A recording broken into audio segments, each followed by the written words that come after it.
Assalamualaikum warahmatullahi wabarakatuh. Berjumpa lagi ya teman-teman semua. Jadi ya teman-teman, ketika kita akan membuat roti, kue, bahkan makanan-makanan lainnya, seperti biasa di kalangan masyarakat itu banyak mengenal salah satu bahan atau produk untuk membuat makanan tersebut, yaitu tepung terigu ya teman-teman. Nah, banyak sekali tepung terigu itu yang familiar, artinya yang banyak dikenal di masyarakat itu adalah merek dari Bogasari ya. Dan di dalam tepung terigu sendiri ya teman-teman, tentunya di situ ada suatu kandungan proteinnya atau kualitas dari tepung itu sendiri, mengandung beberapa, tergantung kualitasnya teman-teman. Artinya ada protein rendah, tepung terigu berprotein sedang dan tinggi. Nah, bagi kita sendiri ya teman-teman yang biasa berdagang ataupun yang berjualan seperti gorengan, baik itu odading, roti goreng, cakwe, itu kan biasanya kita standar memakai tepung terigu minimal itu berprotein sedang ataupun tinggi. Nah, ada beberapa perbedaan ya teman-teman ketika biasanya saya sendiri memakai tepung terigu yang berprotein tinggi, artinya seperti itu. Kemudian kita menggunakan tepung terigu yang berprotein sedang. Nah, tentunya teman-teman, tepung terigu apa ya yang kira-kira yang dimaksud itu? Nah, kalau biasanya kita yang kita kenalkan, artinya yang banyak di masyarakat itu kan adalah tepung terigu dari Bogasari tadi ya teman-teman. Tentunya yang berprotein sedang itu biasa dari segitiga biru ya teman-teman. Kemudian yang protein tinggi itu tepung cakra kembar ya, seperti itu. Nah, jadi kalau kita biasanya itu ketika membuat odading ataupun roti goreng ini dengan bahan tepung terigu cakra kembar ya, kemudian kita saat ini menggunakan tepung terigu segitiga. Nah, kira-kira apa saja ya yang menjadi pembeda ya teman-teman ketika kita menggunakan dua produk ini, dan secara hasil itu akan menjadikan suatu perbedaan seperti apa. Nah, jadi seperti ini ya pengalaman saya pribadi ya teman-teman. Saat ini saya menggunakan tepung terigu segitiga biru seperti itu. Jadi sebenarnya untuk hasil itu tidak terlalu jauh ya teman-teman, dan secara khusus untuk membuat roti goreng atau odading, cakwe kan seperti itu teman-teman. Yang jelas itu ketika kita menggunakan tepung terigu berprotein tinggi, contohnya tadi adalah cakra kembar ya teman-teman. Jadi secara kualitas tentunya itu akan sangat berbeda ya teman-teman. Karena apa? Ketika kita menggunakan tepung terigu berprotein tinggi, nah disitu kan kalau tepung terigu yang berprotein tinggi ini kan daya serap airnya juga ya teman-teman, itu tentunya lebih banyak, sehingga kalau kita membuat odading atau cakwe ini tarikannya itu akan berbeda, dia akan lebih mulur ya, artinya ketika ditarik itu masih kuat, artinya dia tidak kembali gitu loh, tidak. Ini menjadikan ketika kita membuat potongan-potongan odading ini bisa akan lebih banyak, itu sudah pasti ya teman-teman. Kemudian dari segi kita kalau membuat adonan secara manual ya teman-teman, tepung terigu yang berprotein tinggi ini karena daya serap air yang banyak sehingga lebih lembek, artinya di tangan itu lebih halus ya, artinya lebih lebih enak. Kita membuat adonan secara manual ini lebih eh, enak, seperti itu. Terasa itu sangat berbeda dengan tepung-tepung yang di bawahnya kan, seperti itu. Nah, sedangkan mungkin ada keunggulan juga ketika tepung tepung terigu berprotein sedang ini ya teman-teman, contohnya segitiga biru ini yang kita pakai, otomatis secara harga itu memang ada perbedaan, entah itu perbedaannya ya berapa ribu ataupun 10.000 atau 15.000 dari per sak itu kan, seperti itu.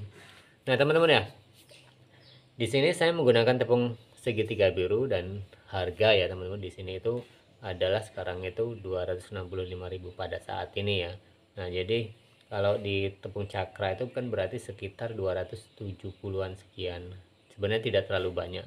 Tapi kan barang itu kan tidak selalu ada kalau di sini untuk kualitas tinggi ya, artinya seperti itu, karena memang daya beli masyarakat sini kan akan menyesuaikan produk tertentu masuknya produk itu ya ke daerah-daerah, itu menyesuaikan konsumsi masyarakat dan brand ataupun tepung jenis mana yang bisa diterima di masyarakat. Nah, kalau di sini kan seperti ini. Nah, jadi salah satu perbedaan dari teman-teman sudah jelas bahwa pasti secara kualitas memang itu sudah berbeda, kemudian secara hasil nantinya antara tepung terigu protein tinggi ataupun cakra kembar dengan protein sedang segitiga biru ini ya akan sedikit mengalami perbedaan ya secara itu. Kemudian secara tekstur itu pasti akan berbeda, tetapi itu juga tidak semua orang itu bisa merasakan hal itu kalau tidak ahli-ahli di roti. Seperti kita pun kadang-kadang masih belum bisa kan seperti itu, tapi kalau kita sudah biasa membuat adonan ini pasti ada perbedaan yang sangat terasa ya di tangan kita, itu ada sangat terasa seperti kalau kita menggunakan tepung berprotein tinggi dan berprotein sedang. Nah itu ya teman-teman, salah satu perbedaan yang mencolok di kita ya, itu yang biasa kita gunakan. Otomatis kalau kita menggunakan tepung yang berprotein tinggi ataupun cakra kembar itu kan hasilnya itu akan lebih banyak ketimbang eh, dengan menggunakan tepung terigu berprotein sedang ya. Apalagi kalau kita menggunakan tepung terigu berprotein rendah ya, otomatis itu kan itu susah untuk lebih mengembangnya kan. Jadi seperti itu. Jadi ini pengalaman saya pribadi ya teman-teman. Memang dulu memang kita awalnya memakai segitiga biru, kemudian karena kita itu membuat makanan itu seperti apa ya teman-teman, istilahnya nyaman-nyamannya sendirilah itu kan.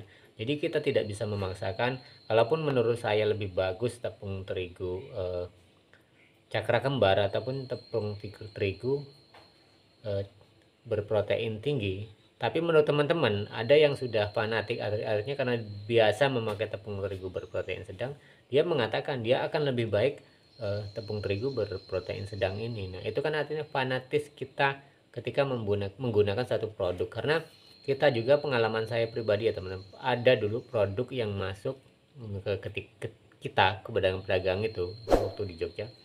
Nah kita diberikan suatu produk-produk tepung baru itu seperti pada saat itu. Sebenarnya kalau secara hasil saya sendiri mengakui bahwa itu tidak jauh berbeda ya hasilnya, tapi ada satu perbedaannya, yaitu di tekstur. Artinya ketika kita membuat adonan itu eh, ada sedikit perbedaan, artinya dari daya serap airnya, kemudian tangan itu menyentuh tepung itu teksturnya sudah berbeda dan otomatis akan mempengaruhi hasil. Tapi kalau menurut saya juga tepung-tepung yang lain, tepung merek lain tuh tidak jauh berbeda dengan tepung-tepung yang ini ya, tepung segitiga biru ataupun cakra kembar. Mereka menciptakan produk itu ya sesuai dengan grade mereka ya, artinya dengan kualitas dan kuantitas yang mereka miliki kan seperti itu. Jadi ini tadi ya teman-teman, sekilas tentang perbedaan ketika kita menggunakan tepung terigu berprotein tinggi dan protein rendah. Jadi bagi teman-teman semua, bila saya mengatakan lebih baik dengan tepung terigu cakra kembar, ya mungkin menurut teman-teman lebih baik menggunakan tepung terigu yang berprotein sedang ataupun segitiga biru. Nah jadi kan itu tergantung teman-teman semua, kenyamanan teman-teman semua ketika menggunakan tepung terigu tersebut. Jadi kalau saya sendiri tidak masalah ya menggunakan tepung terigu cakra kembar ataupun dengan tepung terigu segitiga biru ini, ataupun juga dengan tepung lain. Sebenarnya saya sudah berkali-kali mencoba gitu kan. Tapi karena kalau kita di setiap daerah itu biasanya memakai tepung yang cenderung dikenal oleh masyarakat dan mudah pemasarannya, artinya kita mencari produk ini di mana-mana ada, tidak kesusahan bagi kita. Itu salah satu alasan kita juga menggunakan tepung yang saat ini ada, artinya yang beredar di pasaran itu ya tepung-tepung yang dikenal atau familiar di masyarakat sendiri, sehingga di toko-toko ketika kita akan membeli itu dengan sangat mudah kita dapatkan. Nah jadi itu sekilas ya teman-teman, sedikit perbedaan antara tepung terigu yang kita gunakan ketika menggunakan tepung terigu berprotein tinggi dan menggunakan tepung terigu berprotein sedang. Intinya bagi teman-teman tidak masalah ketika akan menggunakan tepung segitiga biru ataupun menggunakan cakra kembar, itu tergantung kenyamanan teman-teman semua. Kalau menurut saya pribadi ya tentu semua ada plus minusnya. Jadi itu saja sedikit sharing kita ya teman-teman tentang penggunaan pengalaman saya di menggunakan tepung terigu ini, dan kita bahas yang lainnya teman-teman di kesempatan dan tayangan berikutnya. Oke, terima kasih teman-teman. Wassalamualaikum warahmatullahi wabarakatuh.